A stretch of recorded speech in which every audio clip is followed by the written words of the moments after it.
नमस्कार, आप देख रहे हैं ओपन बुक भारत। शिवसागर जिले के लक्ष्मी नगर मध्य अंग्रेजी विद्यालय में असम के राज्यपाल माननीय लक्ष्मण प्रसाद आचार्य ने बाढ़ से प्रभावित लोगों के हालचाल लेने पहुंचे। शिवसागर से अपर्णा भराली की खास रिपोर्ट।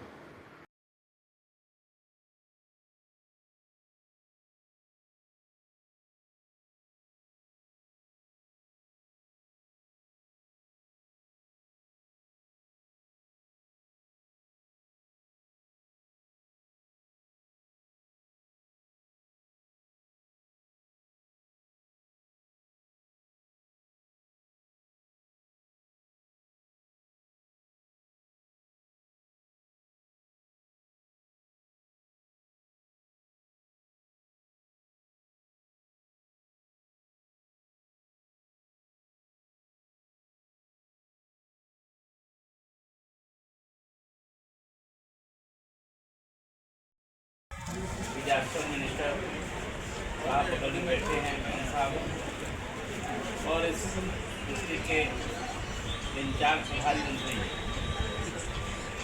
लगातार आपके बीच में विधानसभा चल रहा है और ये विधानसभा की कार्यवाही में भाग नहीं लिए आप सबके बीच में खड़े आपके सुख में और हमारे सारे ऑफिसर मेरे लोक भवन में यानी जो राजभवन कहा जाता था लोक भवन में जाकर के सारे अधिकारियों ने सारी रिपोर्ट दी। आदरणीय प्रधानमंत्री श्री नरेंद्र मोदी जी, गृह मंत्री माननीय अमित शाह जी टेलीफोन करके हम लोगों से आप सबके बारे में, आपकी कठिनाइयों के बारे में, आपकी तकलीफों परेशानियों के बारे में रोज रिपोर्ट लेते के लोगों को अपना घर छोड़ना पड़ जी दुर्दशा এই দুৰ্দশা দেখি আমাক বিভিন্নজনে তেখেতসকলে আমাক কাপোৰ দান দি গৈছে আৰু সেইমতে আমি কাপোৰবিলাক তেখেতসকলক আমি বিতৰণ কৰি দিছোঁ। ইমানেই বেয়া লাগে তেওঁলোকে মাত্ৰ এখন চাদৰ, এখন মেখেলা, এটা ব্লাউজ পিন্ধিয়ে তেওঁলোকে আমাৰ ইয়ালৈ আহিছে। পিন্ধিবলৈ কাপোৰ নাই, হাহাকাৰ অৱস্থা হৈছিল সেইকেইদিনা। গতিকে তেওঁলোকৰ দুৰ্দশা দেখি আমাক বিভিন্নজনে বহুত কাপোৰ আমাক দিছে, পুৰণা কাপোৰ, ভাল কাপোৰ দিছে। সেই কাপোৰবিলাক তেওঁলোকৰ মাজত আমি বিতৰণ কৰি দিছোঁ। এয়া আমি আপোনালোকক দেখাই দিব পাৰোঁ। আমাৰ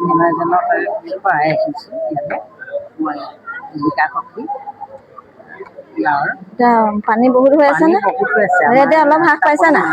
এতিয়া অলপ কমিছে, ঘৰৰ পৰা অলপ ওলাইছে, কিন্তু ৰাস্তাত এতিয়াও এআঁঠু পানী হৈ আছে। এৰিয়াটো আমি মানে জীৱনত এনেকুৱা পানী আৰু দেখা নাছিলোঁ, এইবাৰ প্ৰথম দেখিছোঁ।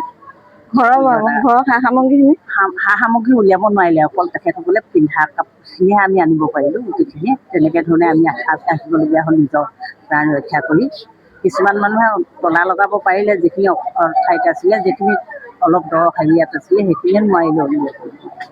এতিয়া কিমান দিন আশ্ৰয় শিবিৰত থাকিব লাগিব তাৰ কোনো নিশ্চয়তা নাই। নিশ্চয়তা নাই। খেতি পথাৰটো শেষেই হ'ল, ভিতৰত ধান চাউল আছিলে, আমাৰ হাঁহ কুকুৰা আছিলে, গাহৰি আছিলে, ছাগলী আছিলে, সেইখিনি এতিয়া যিখিনি অলপ বাচিছিলে সেইখিনিও এতিয়া পানীৰ যিটো গাপ উঠিছে, সেই গাপটোৰ কাৰণে মৰি গৈছে। যিটো বস্তু একেবাৰে নাইকিয়াই হৈ গৈ আছে, তেনেকুৱা ধৰণৰ হৈছে মানে গোটেই কথাখিনি।